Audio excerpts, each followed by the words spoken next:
What if the greatest rock anthem of all time was considered just a stupid little riff by its own creator? What if record executives called a masterpiece boring and pretentious? Today, we're revealing 10 legendary rock songs that almost never saw daylight, tracks that were rejected, dismissed, or nearly scrapped by the very people who created them. These aren't just songs, they're accidental miracles that changed music history forever, despite everyone trying to stop them. Song 1. Bohemian Rhapsody by Queen, 1975. Queen's 6-minute operatic masterpiece was deemed commercially impossible by EMI Records. When Freddie Mercury first played the opening ballad section for producer Roy Thomas Baker, he stopped mid-song and declared, "And this is where the opera section comes in." Baker thought Mercury was joking.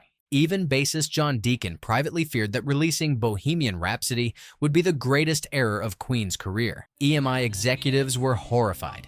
Radio stations wouldn't play a 6-minute single with no conventional structure. Mercury had to take matters into his own hands, secretly giving a copy to radio DJ Kenny Everett with strict instructions not to broadcast it. Everett loved the track so much he accidentally played it 14 times over one weekend, claiming his fingers slipped each time. What makes this incredible is that Mercury originally conceived the song in the late 1960s as fragments called the Cowboy Song. The recording required 180 separate vocal overdubs across multiple studios. The song they called commercially impossible became Queen's biggest hit, staying at #1 for 9 consecutive weeks. Song 2.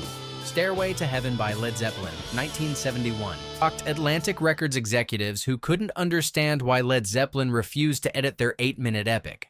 Atlantic desperately wanted to release Stairway to Heaven as a single, pressuring the band repeatedly in 1972 and 1973. They insisted the song needed to be chopped down to radio-friendly length for commercial success. Manager Peter Grant and the band absolutely refused to compromise their artistic vision. Page told Rolling Stone they were careful to never release it as a single, believing that radio wouldn't give an 8-minute song proper airplay. Atlantic executives were convinced this decision would kill the song's commercial potential. Instead, the opposite happened. Record buyers began purchasing Led Zeppelin 4. As if it were a single, making it one of the best-selling albums in history. The recording took place across 5 different studios, with Jimmy Page constructing the song from various musical fragments he'd captured on tape. Robert Plant wrote the mystical lyrics in one inspired session at Headley Grange Mansion.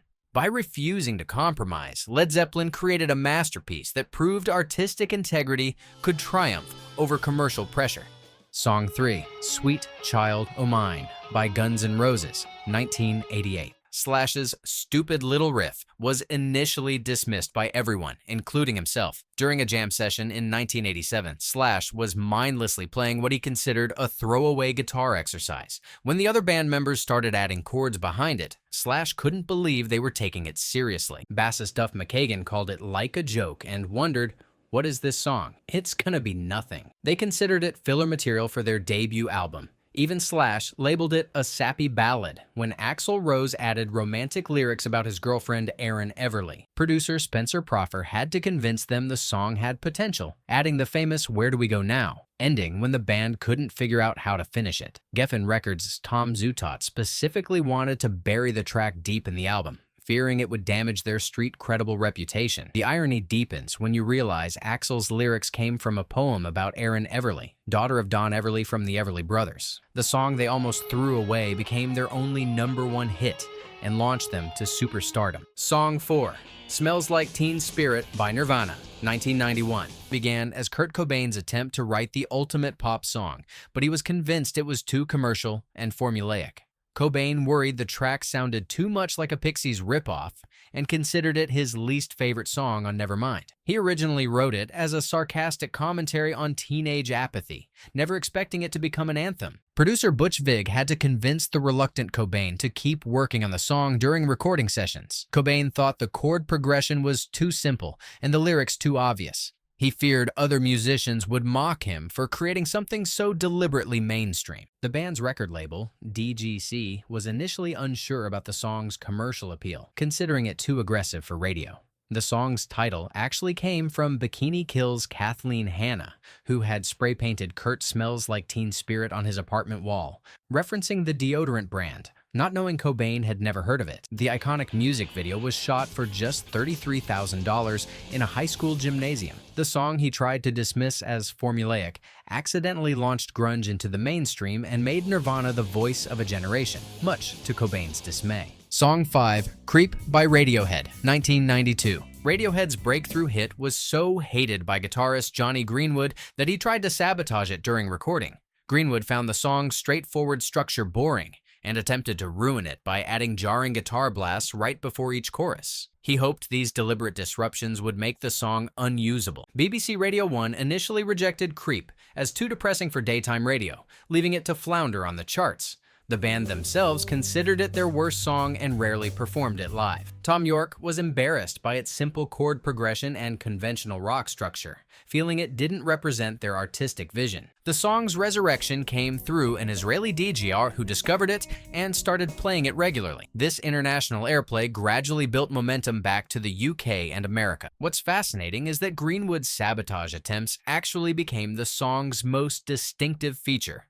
Those crashing guitar bursts are now considered essential to its appeal. The track also contains profanity that got Radiohead in trouble with daytime radio. The track they tried to destroy with feedback squeals became their biggest hit, though the band remained uncomfortable with its success. Song 6, More Than a Feeling by Boston, 1976. Almost died because perfectionist Tom Scholz spent 6 years obsessing over every detail in his basement studio. Major record labels repeatedly rejected Boston's demos, with executives calling the sound too polished and not authentic enough for rock radio. Scholz's meticulous production style was considered too clean for the raw rock aesthetic of the mid-70s. Epic Records finally signed the band, but remained skeptical about the album's commercial potential. They pushed for a more conventional rock sound and wanted Scholz to simplify his elaborate arrangements. Radio programmers initially resisted the song, claiming it was too produced and lacked the gritty edge audiences expected. When More Than a Feeling finally received proper promotion, it proved that meticulous craftsmanship could coexist with rock authenticity. Scholz had actually built his own 12-track recording studio in his Watertown basement, using custom-designed equipment that would later influence modern recording techniques.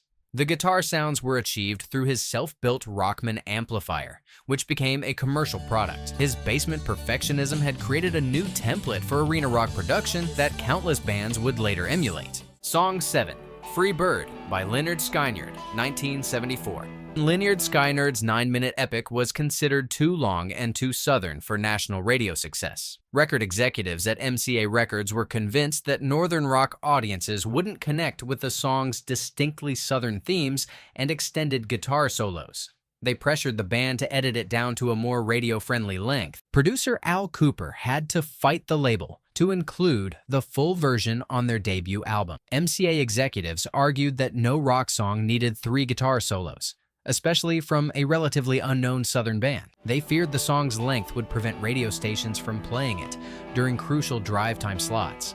The band's insistence on artistic integrity paid off when album-oriented rock stations began playing the full 9-minute version. Southern rock fans embraced the song as an anthem, and its popularity gradually spread nationwide. The track's genesis is particularly poignant. Ronnie Van Zant wrote the lyrics as a tribute to Duane Allman after his tragic motorcycle death, while the extended guitar finale was the band's way of honoring his memory. The track that executives called too southern and too long became one of rock's most beloved epics, proving that regional authenticity could achieve universal appeal. Song 8, Layla by Derek and the Dominos, 1970, emerged from Eric Clapton's personal anguish over his unrequited love for George Harrison's wife. But Atlantic Records initially rejected it as too experimental. The song's 2-part structure, featuring both rock and piano sections, confused executives who couldn't understand how to market such an unconventional composition. Producer Tom Dowd had to convince Atlantic that Clapton's collaboration with Duane Allman created something special, but label executives remained skeptical about its commercial potential. They worried that the song's 7-minute length and emotional intensity were too much for mainstream radio. Early radio tests showed mixed reactions from program directors. The breakthrough came when album-oriented rock stations began playing the full version regularly. The song's raw emotion and dual guitar brilliance gradually won over both critics and fans. The song's creation story is legendary. Clapton was so obsessed with Pattie Boy that he would sit outside George Harrison's house hoping to catch glimpses of her. The famous piano coda was actually written by drummer Jim Gordon, inspired by a melody his girlfriend Rita Coolidge had composed. The track that Atlantic called Too Experimental is now considered one of rock's greatest love songs and guitar showcases. Song 9, Don't Stop Believin' by Journey, 1981. Journey's future anthem faced resistance from Columbia Records executives who thought it was too different from the band's established hard rock sound. The label wanted Journey to stick with their guitar-heavy approach and worried that keyboard-driven songs would alienate their core audience. Producer Mike Stone had to convince skeptical executives that the song's uplifting message had commercial potential. Radio programmers initially struggled with the song's unconventional structure, which builds slowly before exploding into its famous chorus. Many stations felt it took too long to get to the hook, and worried listeners would tune out during the extended instrumental opening. The band themselves weren't entirely confident in its mainstream appeal. The song's gradual climb up the charts proved everyone wrong. Its inspirational lyrics and soaring melody struck a chord with audiences seeking optimism during difficult economic times. What's remarkable is that keyboardist Jonathan Cain wrote the song's core melody after his father told him to never stop believing in his dreams. The famous opening piano riff was actually played on a simple Fender Rhodes electric piano. The track that Columbia called Too Different became Journey's signature song and one of rock's most enduring anthems. Song 10, Born to Run by Bruce Springsteen, 1975. Bruce Springsteen's breakout anthem nearly drove him to a nervous breakdown as he struggled for months to perfect it in the studio. Columbia Records executives grew increasingly impatient with his perfectionism, questioning whether the song justified the enormous time and money being spent on its production. Label president Clive Davis worried that Springsteen was becoming too obsessed with one track. Producer Mike Apple watched Springsteen agonize over every guitar part, drum sound, and vocal phrase. The recording process stretched on for 6 months, with Springsteen convinced the song held the key to his entire career.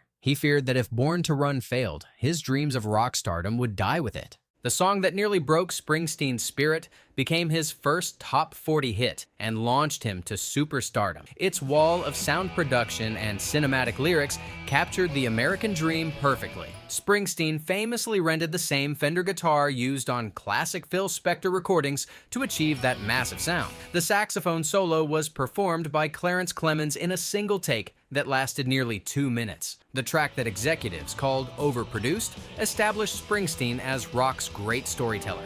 These 10 songs prove that some of music's greatest masterpieces were born from doubt, rejection, and near disaster. From record labels calling them commercial suicide to artists trying to sabotage their own work, these tracks survived every obstacle to become timeless classics. Sometimes the best art comes from fighting for your vision when everyone else says it's impossible. Which of these stories shocked you the most? Let me know in the comments and subscribe for more incredible music history.